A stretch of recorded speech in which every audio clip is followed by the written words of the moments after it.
할렐루야. 7월 21일 금요일입니다. 사도행전 말씀 13장 13절부터 31절까지 말씀을 읽고 은혜 나누도록 하겠습니다. 바울과 및 동행하는 사람들이 바보에서 배 타고 밤빌리아에 있는 버가에 이르니 요한은 그들에게서 떠나 예루살렘으로 돌아가고 그들은 버가에서 더 나아가 비시디아 안디옥에 이르러 안식일에 회당에 들어가 앉으니라. 율법과 선지자의 글을 읽은 후에 회당장이 사람을 보내어 물어 이르되 형제들아 만일 백성을 권할 말이 있거든 말하라 하니 바울이 일어나 손짓하며 말하되 이스라엘 사람들과 및 하나님을 경외하는 사람들아 들으라. 이 이스라엘 백성의 하나님이 우리 조상들을 택하시고 애굽 땅에서 나그네 된 그 백성을 높여 큰 권능으로 인도하여 내사 광야에서 약 40년간 그들의 소행을 참으시고 가나안 땅 7 족속을 멸하사 그 땅을 기업으로 주시기까지 약 450년간이라. 그 후에 선지자 사무엘 때까지 사사를 주셨더니 그 후에 그들이 왕을 구하거늘 하나님이 베냐민 지파 사람 기스의 아들 사울을 40년간 주셨다가 패하시고 다윗을 왕으로 세우시고 증언하여 이르시되 내가 이새의 아들 다윗을 만나니 내 마음에 맞는 사람이라 내 뜻을 다 이루리라 하시더니 하나님이 약속하신 대로 이 사람의 후손에서 이스라엘을 위하여 구주를 세우셨으니 곧 예수라. 그가 오시기에 앞서 요한이 먼저 회개의 세례를 이스라엘 모든 백성에게 전파하니라. 요한이 그 달려갈 길을 마칠 때에 말하되 너희가 나를 누구로 생각하느냐? 나는 그리스도가 아니라 내 뒤에 오시는 이가 있으니 나는 그 발의 신발끈을 풀기도 감당하지 못하리라 하였으니 형제들아 아브라함의 후손과 너희 중 하나님을 경외하는 사람들아 이 구원의 말씀을 우리에게 보내셨거늘 예루살렘에 사는 자들과 그들 관리들이 예수와 및 안식일마다 외우는 바 선지자의 말을 알지 못함으로 예수를 정죄하여 선지자들의 말을 응하게 하였도다. 죽일 죄를 하나도 찾지 못하였으나 빌라도에게 죽여달라 하였으니 성경의 글을 가리켜 기록한 말씀을 다 응하게 한 것이라. 후에 나무에서 내려다가 무덤에 두었으나 하나님이 죽은 자 가운데서 그를 살리신지라. 갈릴리로부터 예루살렘에 함께 올라간 사람들에게 열한을 보이셨으니 그들이 이제 백성 앞에서 그의 증인이라. 아멘. 예, 감사합니다. 자, 안디옥 교회에서 5명의 선지자들과 교사들 중에서 바나바와 사울을 따로 세워 성령님의 일꾼으로 삼으셨습니다. 그들은 성령님의 보내심을 따라서 키프로스라는 섬에 갔고 그곳에 있는 여러 유대인의 회당과 또는 그곳 총독인 서기오 바울 앞에서 복음을 전했었습니다. 구브로에서의 일정을 모두 마치고 그들은 다시 배 타고 육지로 올라왔습니다. 전에 출발했던 실루기아로 가지 않고 밤빌리아로 가서 버가라는 도시에 갔죠. 버가라는 도시에는 유대인 공동체가 없었던 것 같습니다. 버가에서의 복음 선교 사역에 대한 기록은 없죠. 거기서 지금까지 바나바와 바울을 수행하던 마가 요한이 힘들었는지 자세한 이유는 설명하고 있지 않습니다만 이제 요한은 이제 예루살렘으로 돌아가고 바나바와 바울은 이제 비시디아 안디옥이라는 곳으로 이동을 합니다. 버가에서 비시디아 안디옥까지는 160km 정도 된다고 합니다. 전에 언제 말씀드렸던 것처럼 여기서 뭐 거의 수원 정도 가는 그 정도 거리입니다. 자동차로도 2-3시간 걸리는 거리인데 그 먼 거리를 바나바와 바울은 걸어서 이동을 했을 것입니다.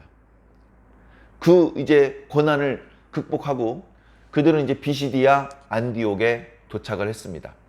그곳에는 큰 유대인 공동체가 있었고 회당도 여러 군데 있었던 모양입니다. 그 중에 한 회당에 들어갔습니다. 회당 안에는 유대인들과 또 유대교로 개종한 이방인들과 개종은 안 했지만, 다시 말해서 할례를 받지는 않았지만 하나님을 경외하며 구약 성경의 말씀을 듣고 싶어하는 이방인들이 들어와서 그 회당 예배에 참여하고 있었습니다.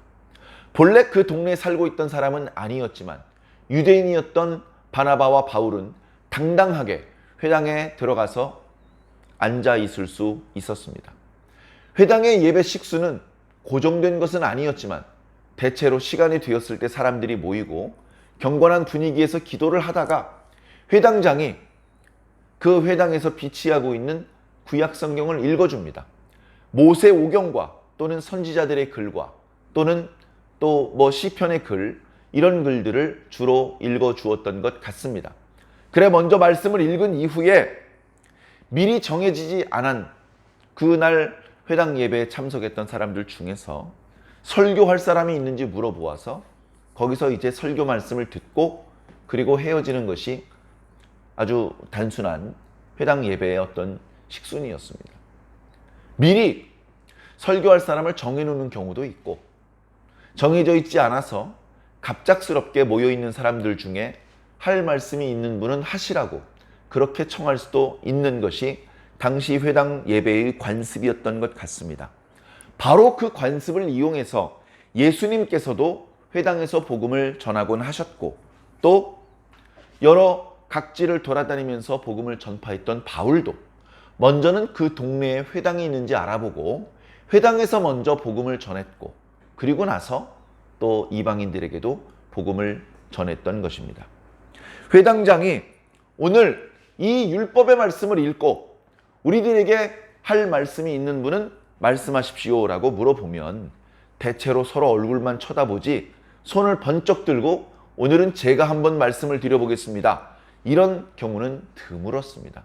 그랬기 때문에 예수님 또는 바울이 회당에 들어가면 조금은 쉽게 말씀을 전할 수 있는 기회를 얻곤 했던 것이죠.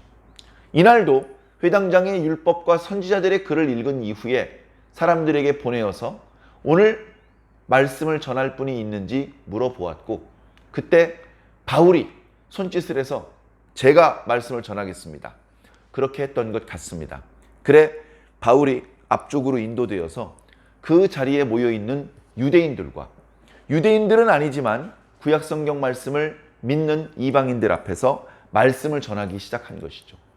오늘과 내일 우리가 묵상하게 될 말씀, 이 긴 분량으로 이제 바울의 어찌 보면 첫 설교가 공개가 됩니다.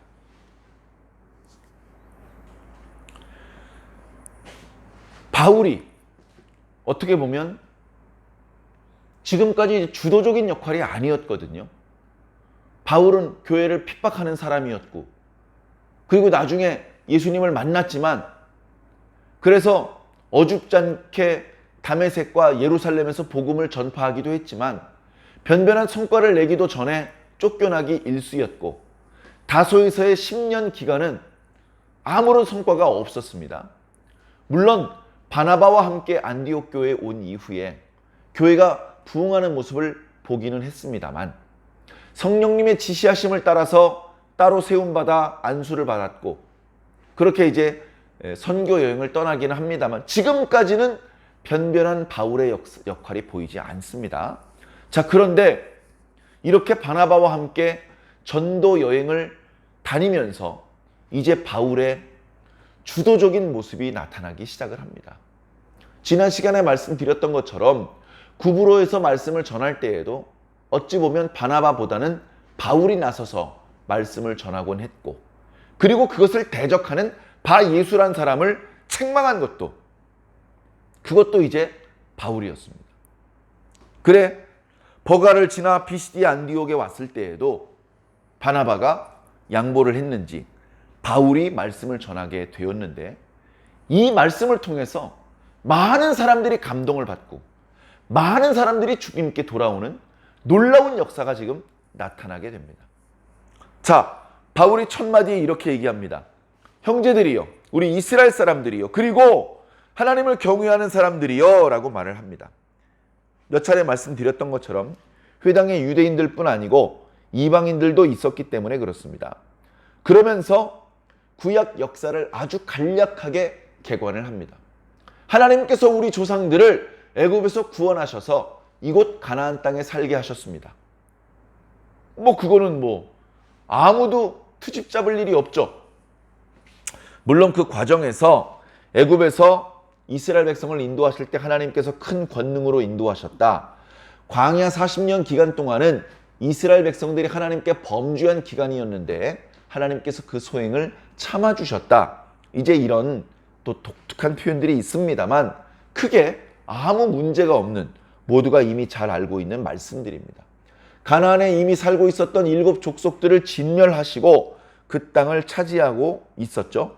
사사시대에 사무엘 선지자에 이르기까지 수없이 많은 사사들을 하나님께서 보내셨는데 사무엘 시대 때 백성들이 왕을 요구하고, 그렇기 때문에 이제 베냐민 사람 중에서 기스의 아들 사울을 왕으로 세웠다.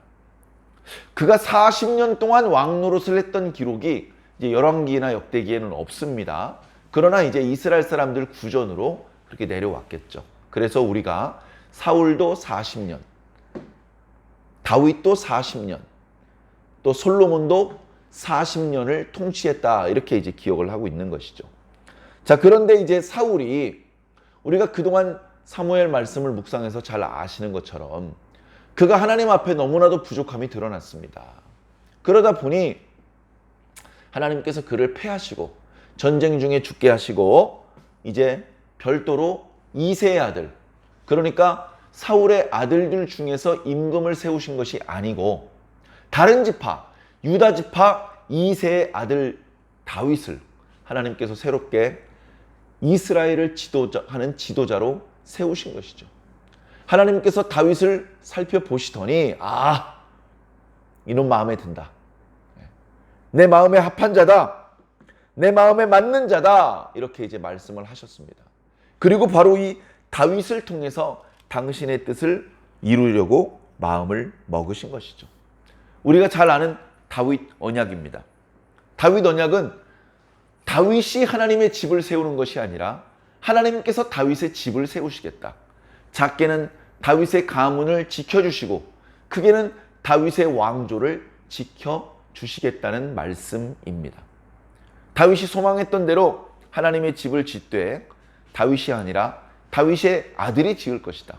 그리고 계속해서 다윗의 아들이 이스라엘의 지도자가 될 것이고 그의 아들의 아들이, 그의 아들의 아들의 아들이 계속해서 이스라엘의 지도자가 될 것이다 라고 말씀하셨습니다. 다윗의 후손이 이스라엘을 다스릴 것이다.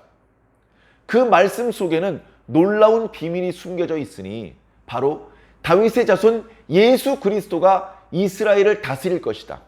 자기 백성을 그 죄에서 구원하게 될 것이다 라고 하는 그런 메시지도 감추어져 있었던 것입니다. 지금 바울은 그 부분을 이야기하면서 과연 하나님께서 다윗의 자손들을 통해서 이스라엘의 지도자가 나게 하실 것이라고 하시더니 정말로 예수란 분이 나셨다.